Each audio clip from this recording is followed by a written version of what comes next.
I asked you to submit questions for this Q&A video. I took questions from off Facebook, off Instagram, off the YouTube community tab, off LinkedIn, and here's what they are. For all these questions, I just did a quick screen cap and then threw them in a folder. I didn't really look deeply at them until now, so let's see what they say. Okay, Les Ball Guy 59, this was off Instagram. Who is the most consistent producer and what's your favorite variety? I think my favorite variety is probably Sangiovese, which you guys saw in a previous video of blind tasting Chianti Classico. There are more Sangiovese blind tasting videos actually coming up. Consistent producer, I tend to find the most consistent producers are the excellent ones from California, because you think about it, there's more room to play legally in the New World in terms of how you can adjust the wine. Also, California has fantastic weather. You know, there aren't as many vintage swings as you're going to see in some of the classical regions of Europe. That's what I've generally always felt, especially I'm a huge fan of Santa Barbara County and those producers. If you find a good one there, I think they're always consistent. David L. Smith 1, any thoughts on English wines? I think the last English wine I had was the Bride's Valley sparkling wine that was owned by Mr. Steven Spurrier, rest in peace. Right before he died, I actually had it with him in Istria, Croatia. I thought it was very lovely. Besides that, I'm very weak in terms of English wine, so I gotta make it over there. Another one from Instagram, Delvin 414. Favorite grape wine that's really off the radar for most wine drinkers? I know it's making a comeback in terms of hipster wine bars or people in the know, but I'm a big fan of Carignan. At one time, I think it was the most planted grapevine in the world. Then during the European vine pull scheme, a lot of it was pulled out. When you have old vine Carignan, it's just so savage, unique. I think it's a delicious wine, something that people should check out. Usually fruity enough to welcome people that maybe aren't as experienced in terms of wine drinking, but also has complexities that are serious enough for more connoisseurs. Tombo 09, thinking about making a wine career change into wine myself. What do you recommend me to Maybe is it to concentrate on? I don't know what your goals are, what your financial level is. I'm gonna be straight up honest with you. It is extremely, extremely difficult.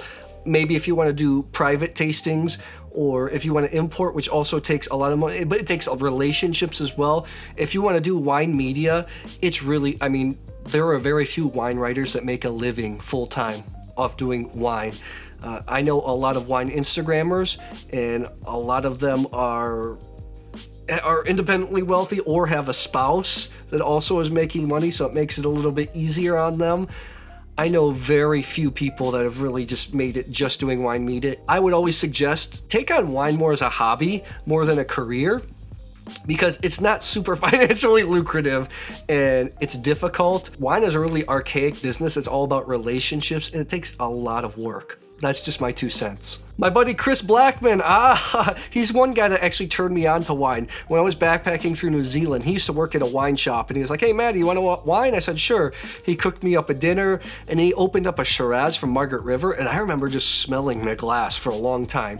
He said, have you done any tasting of Spanish Cava? It's made in the same way as champagne. I bought some for Christmas, but haven't tasted it yet.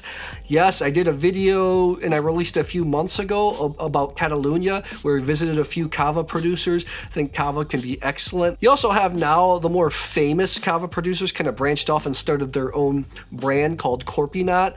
Those are wines worth checking out as well, like Recaredo, Gramona. Those are some of the more famous ones. Then you have Penedès Classic, which is made nearby, Reventos y Blanc. That's the most famous producer. I know it's confusing, but there's a lot of politics when it comes to wine. Yes, the wines can be good. Cab Front Chronicles, she's going to make an appearance on the channel. How do you not get bogged down by the tech? That's really difficult, as you can see now. And I upgraded some of the lighting so it looks really, really good. If you're not a tech person, if you don't know this stuff already, I think that you have to take it step by step by step.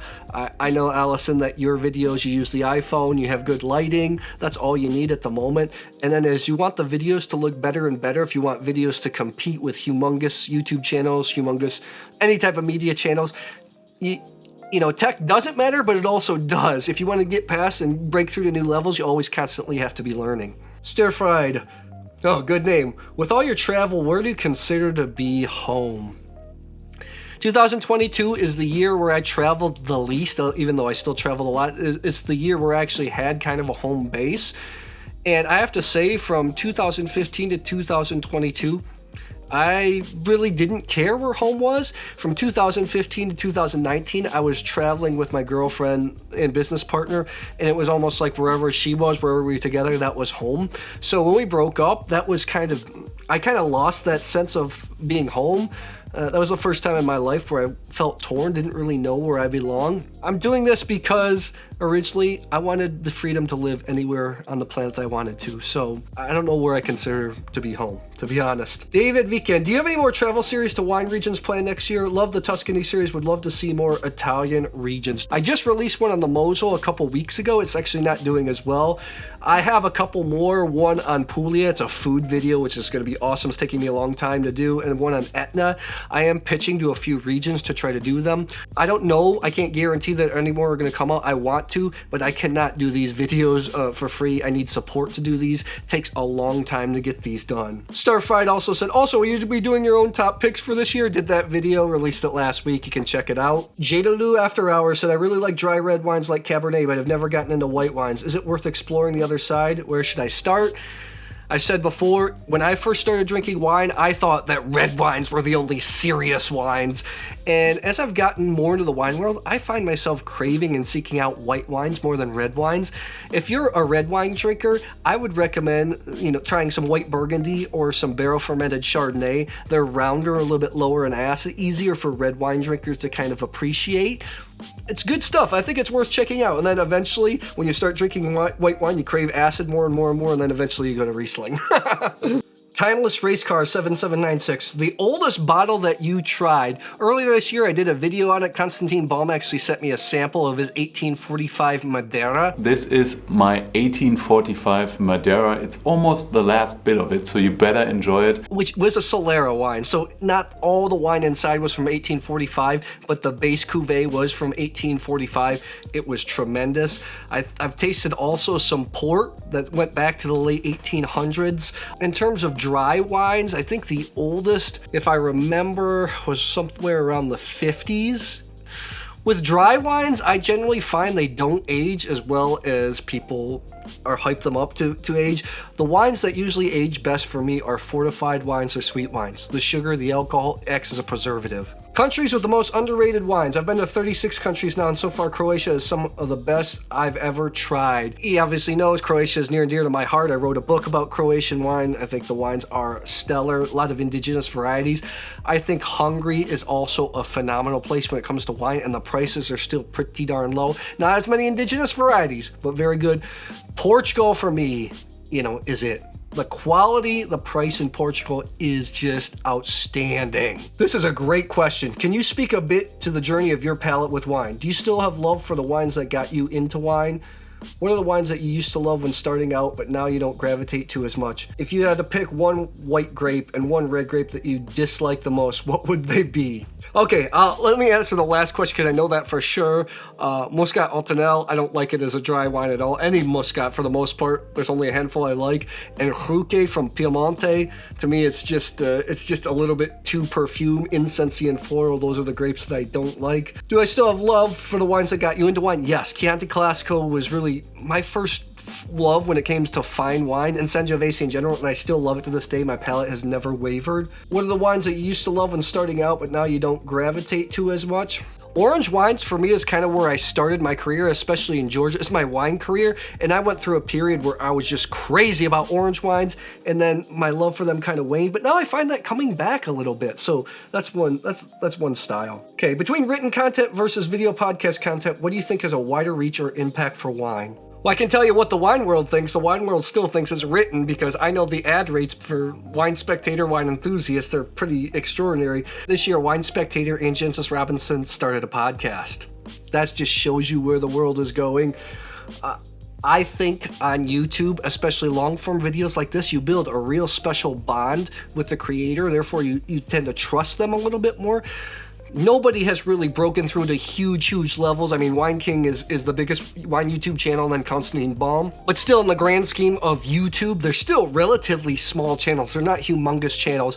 I've always thought if somebody can win on YouTube in terms of wine, they can become really powerful in the wine world. Van Dubai, love that guy. What are your YouTube goals for 2023, and which wine region would you love to visit in 2023? I want this channel to be at 100,000 subscribers by the end of 2023. That's a huge goal. I want that silver play button. I've been busting my butt, learning everything about YouTube, trying to make this channel as good as possible, and that's what my goal is. The region I'd love to visit, I want to go to South Africa. Haven't been to South Africa yet. I want to go. This video on Australia wines, or series where you go country to country with 4 to 5 varieties, or cheap, mid-price, and expensive bottles for each country, Australia, then New Zealand, etc. I do have a series called Cheap versus Expensive Wines. It's a playlist. I'll put, you can go to, a lot of people ask questions of videos that there's already videos for. If you go to the homepage of the YouTube channel, you'll see all the playlists laid out, or you can search the channel. There are a lot of videos that are already there. I have a cheap versus expensive wine series. I want to do more Australian wines. I'm not as well connected with some of the producers there. I do miss them. I love them. When I lived in Asia, I drank them all the time. Peter Green, what is a quality Burgundian red like? The majority of Burgundy I've had is around $100, so not cheap. To my surprise, most often quite dark and full-bodied in comparison with most other Pinot Noir I know. Is this typical, or do you have to spend hundreds to get lighter, elegant Pinot Noir? Volnay is the village that's usually associated with lighter Pinot Noir when it comes to Burgundy. However, Burgundy wines, which fools a lot of people, are usually a little darker, usually a bit bigger, and usually a little more tannic than New World Pinot Noir. So that's something that you have to know. Chris, you mentioned in a recent video that you only recently became comfortable with your palate. Was this through experience alone?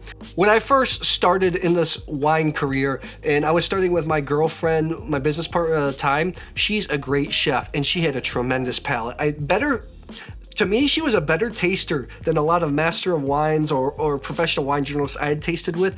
And a lot of times, I would use her as a crutch. I would always ask her what she thought of it. I wouldn't trust myself. I would subscribe to all the wine publications, and I would look at all the scores. I would score the wines, and then I would go back and look and see where I matched up. And then just in this last year, I finally just, after tasting it, after breaking through tasting thousands and thousands of wines, you just finally get to the point where, like, hey, number one, every taster I know has made a mistake at one time or the other, because wines change, we change, our moods change. But also, you just gotta trust your own palate. I think everybody has a pretty decent palate. The thing that more wine journalists or wine critics have is they have context. They get the chance to taste lots of wines, thousands and thousands of wines. It'd be impossible for the average consumer to taste those. Yeah, just get to the point where you trust your own palate. All right, Mickey, why do so many Riesling wineries in Germany have doctor as a prefix? Do many medical or agricultural academics in Deutschland enjoy going in the field of wine cultivation making? There's actually a lot of winemakers around the world that have PhD in agronomy and viticulture. In Germany, I read, I think once, that it's just a sign of prestige. So if you have that title, you just stick. Like me, for instance, I'm a chiropractor by training. When I wrote my first book, my publisher said, hey, you're a doctor, you have that prefix, put that in the title. So that's why I've kept it on the channel as well. Lynn, what do you think of Russian River Valley wines? What are the best from that region? I did not know Russian River or Sonoma, as well as Napa or Santa Barbara County, other parts of California for that matter. I generally find for Pinot Noir Chardonnay, I like Santa Barbara County a little bit more. However, there are some Sonoma and Russian River wines coming up on the channel. Okay, what are your top regions that you want to check out again that you haven't been in a while? I want to go back to Galicia, Spain. I really like the grape Mencia, I like Godelo, I like Albarino. I think the food is outstanding. That's where most of Spain's seafood comes from, that northwest corner of Spain. Angela, what was your Epiphany wine? The one that blew your head off and made you jump down the rabbit hole in earnest. There's two. Number one, I've told the story a lot of times. The first wine that really turned me on to wine, I was backpacking through Europe during graduate school, and we were in Lucca, the walled city in Tuscany, and we ordered a liter of house wine. They brought it out to us in the craft, and I remember sitting there and smelling it. I smelled that for couple of minutes. My friends looked at me like I was crazy. It was Sangiovese. That turned me on to wine. Another Epiphany wine, I think, was a Chave Red Hermitage. I had it at a Michelin star restaurant, which my friend treated me to. Got a glass of that, and I remember just smelling that also for a couple of minutes. It was so leathery and peppery, and just on the palate, it was just really ethereal. I just didn't realize a wine could smell or taste like that. Okay, in my experience, the more a geek drinks, the more they tend to gravitate towards lighter, more elegant styles, but many of the big critics favor massive reds. Why? I bet you if you talk to a lot of the critics, they actually would prefer more elegant wines as well. You hear them say that in interviews, but you know what? Majority of people like, especially in America, Americans especially, like big, massive wines. And you know what? They run their businesses too. They have to have eyeballs on their media channels. They have to, on their newsletters, they have to have people subscribe. So they're going to cover a lot of big wines. How do you look out for, or how do you define quality in a wine? This is really difficult because with the quality of wine rising dramatically in the last couple decades, there are great wines being made all over the world. For me, I used to focus on flavor, but then I just realized that's subjective because I like, when it comes to reds, more red fruit flavored wines. What for me has kind of separates wines are the structure and the length. Do the wines fall apart as they move down the palate, or are they stretched out? Are they like an arrow and they go all the way down? That to me is what I look for when it comes to great wine. Jason, are you coming out here to Napa anytime soon? I haven't been out there since 2018. I do hope to get out there again soon. If you're going to recommend a Bordeaux to someone for Christmas dinner and you've never drank any, what would it be? Would it be a classified chateau or a cru bourgeois?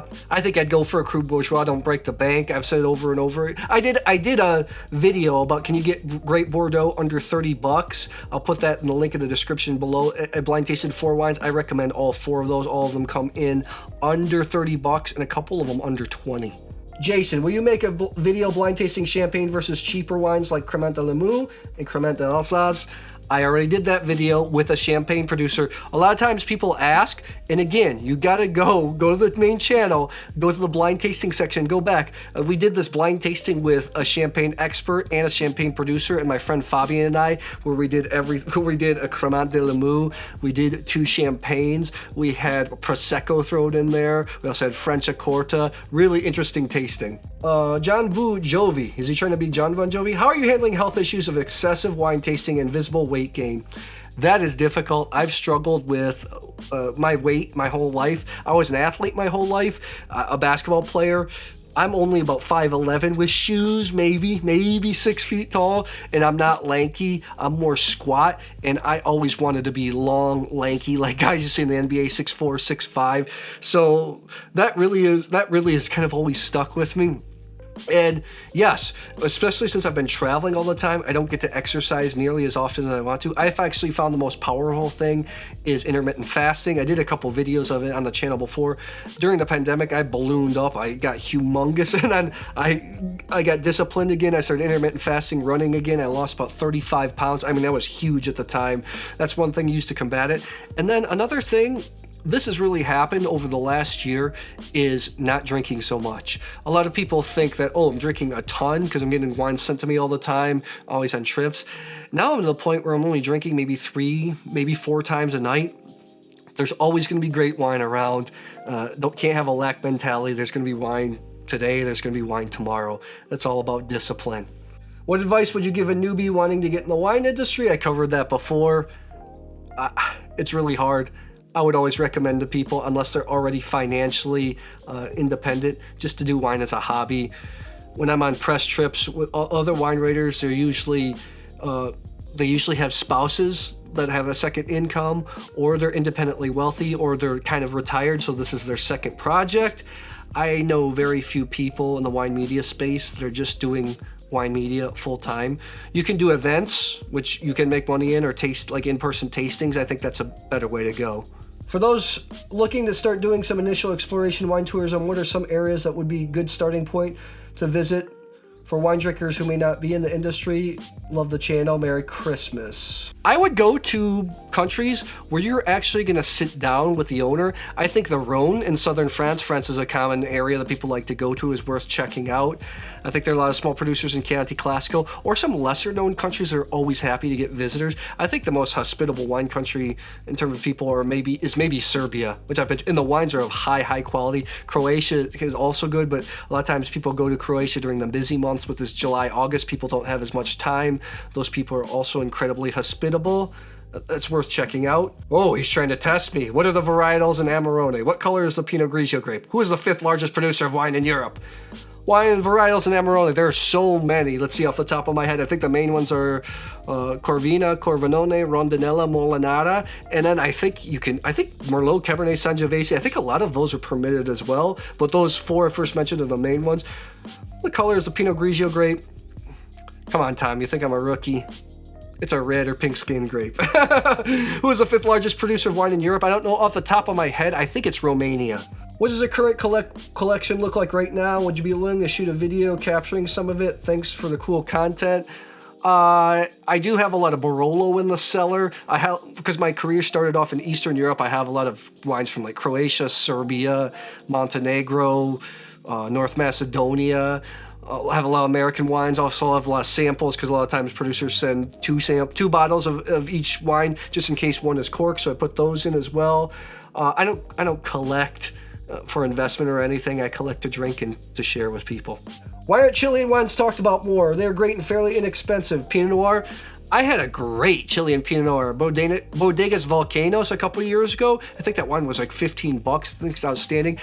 I want to go to Chile really bad. The reason that Chilean wines aren't represented more on the channel is because I'm not as connected with Chilean producers yet. I want to be. I actually haven't been to South America yet. I want to make it down that way, and once I start getting more connected, there'll be more South American wines on the channel.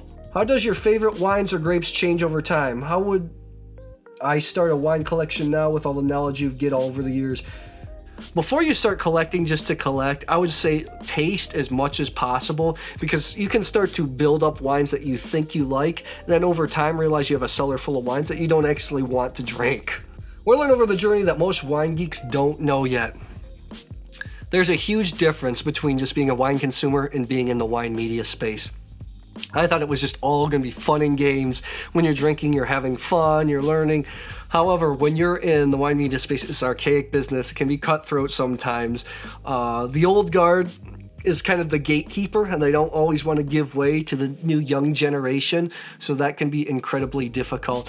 And you really have to love wine, because there's a difference between having one great bottle of wine every single night, or getting together with your friends doing a tasting group once a week, maybe once every 2 weeks, versus sitting down going on trips where you're tasting 100, 200 wines in the morning, 200 wines a day, you're tasting multiple wines. It can start to get monotonous, and wine can start to just taste like wine, everything, and you really have to stay focused. You really have to love it, otherwise it can get boring pretty quick. And that's it. Are there any questions I didn't cover? Drop it in the comments below. Thanks a lot. I'll see you soon.